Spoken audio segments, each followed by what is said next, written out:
तो क्वेश्चन है हमारे पास, एक आयत की लंबाई दे रखी है 60 मीटर, चौड़ाई है 40 मीटर। यदि इसके चारों ओर 10 मीटर रास्ता बनाना है, 10 मीटर चौड़ा रास्ता बनाना है, ठीक है, 10 मीटर चौड़ा रास्ता बनाया जाता है। इस रास्ते पर ईंट लगाने का खर्च तो 10 रुपए प्रति वर्ग मीटर है। तो रास्ते पर ईंट लगाने का कुल खर्च क्या होगा? फिर पूछ रहा है वो, इस रास्ते के चारों ओर तार लगाने का खर्च 5 रुपए प्रति मीटर है, तो कुल तार लगाने का खर्च क्या होगा? तो हमारा जो खेत आयताकार है, ठीक है, आयत है ना, तो आयताकार खेत है सपोज ये, तो इसकी जो लंबाई है वो कितनी है बच्चों? 60 मीटर, और चौड़ाई कितनी है? 40 मीटर। और वो कह रहा है कि 10 मीटर चौड़ा रास्ता बनाया गया है इसके चारों तरफ। तो जब हम 10 मीटर चौड़ा रास्ता बनाएंगे तो 10 मीटर इसकी इधर लंबाई इधर बढ़ेगी और 10 मीटर इसकी लंबाई इधर बढ़ेगी, ठीक है। इसी तरीके से इसकी चौड़ाई 10 मीटर इधर बढ़ेगी और 10 मीटर इसकी चौड़ाई इधर बढ़ेगी। तो पहली लंबाई हमारी 60 थी, तो 10 इधर बढ़ी, 10 तो 20 बढ़ गई, यानी कि 80 मीटर हो जाएगी। उसी तरीके से 40 है ये, तो 10 मीटर इधर बढ़ी, 10 मीटर इधर बढ़ी चौड़ाई, तो चौड़ाई हो जाएगी 60 मीटर।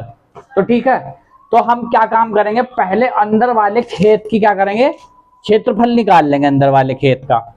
तो हमारी L1 60 है और B1 हमारी कितनी है? 40।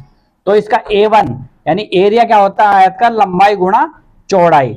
तो लंबाई 60 गुणा 40, चौड़ाई 40 है हमारी, तो एरिया क्या हो जाएगा? 60 गुणा 40 बराबर 2400 मीटर स्क्वायर, यानी कि A1 हमारा अंदर वाले खेत का जो क्षेत्रफल हो जाएगा बच्चों, हमारा क्या हो जाएगा? 2400।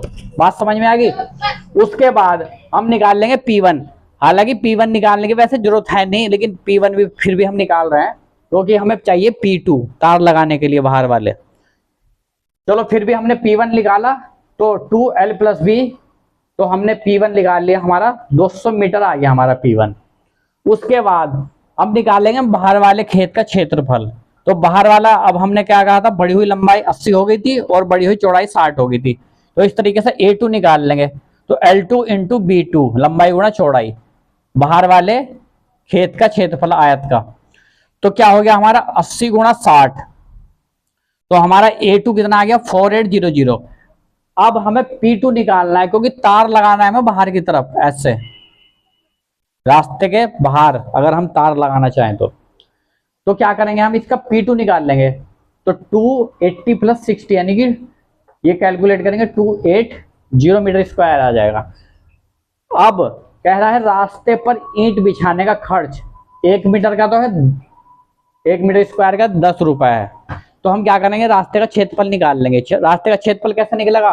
बाहर वाले आयत में से अंदर वाले आयत के क्षेत्रफल को क्या कर देंगे? घटा देंगे, तो खेत का क्षेत्रफल हमारा आ जाएगा। तो इस तरीके से हम करना क्या करेगा, A2 में से A1 घटाएंगे हम। तो हमारा A2 क्या था? 4800 और A1 क्या था? 2400। तो रास्ते का क्षेत्रफल आ जाएगा A2 माइनस A1 से 4800, 2400 घटाकर हमारा 2400 ही आ जाएगा। अब 1 मीटर स्क्वायर पर खर्च था 10 रुपए, तो 2400 पर कितना आ जाएगा? 24,000 रुपए आ जाएगा रास्ते पर ईंट बिछाने का कुल खर्च। ठीक, उसके बाद अब कह रहा है कि इसके चारों तरफ अगर हमें तार लगाने हो बाहर की तरफ, तो बाहर की तरफ अगर हमें तार लगाना हो तो इसका हमें P2 चाहिए 280। तो बस 1 मीटर तार का खर्च क्या है? 5 रुपए, तो 280 का कितना हो जाएगा? ठीक है, तो कुल तार का खर्च कितना हो जाएगा बच्चों? तो 28 इंटू 5 क्या आएगा बताओ? 0, 8 पंजे 40, 5 दूनी 10 और 4 14, ठीक है, 1400 रुपए आ जाएगा हमारा तार लगाने का खर्च इस खेत के बाहर की तरफ। ये आयताकार खेत है।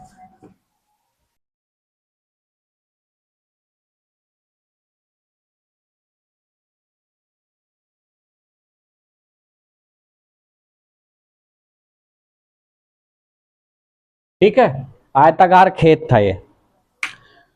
तो हमें तार लगाना था यहाँ बाहर की तरफ, तो हमने P2 निकाल लिया था। बात समझ में आ गई। और हमने कुल मिला के इसमें हमें रास्ते का क्षेत्रफल निकालना था, बड़े वाले क्षेत्रफल में से छोटे वाले खेत का क्षेत्रफल घटा तो रास्ते का क्षेत्रफल आ जाएगा। और इस तरीके से फिर बाहर वाले खेत का हमने क्या निकाल लिया, परिमाप निकाल लिया था। और फिर जो कीमत थी उसी हिसाब से हमने उसे कैलकुलेट कर लिया। बात समझ में आ गई। That's all.